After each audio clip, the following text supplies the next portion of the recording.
The powerful winter storm is helping to build up the crucial snowpack in the Sierra Nevada. UC Berkeley's Central Sierra Snow Lab tweeted out video of the snowy conditions and said the area has received 8.5 inches of snow in the last 24 hours. In the central and southern Sierra regions, the snowpack is now more than 200% above normal for this date and 76% of the April 1st average, which is usually the peak. According to the California Department of Water Resources, the snowpack is vital to the state's water supply and helps to replenish reservoirs in advance of the dry summer and fall months.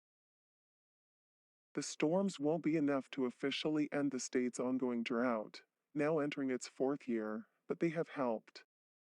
Not including the latest deluge, recent storms moved parts of the state out of the exceptional drought category in the U.S. Drought Monitor. Most of the state, though, remains in the extreme or severe drought categories.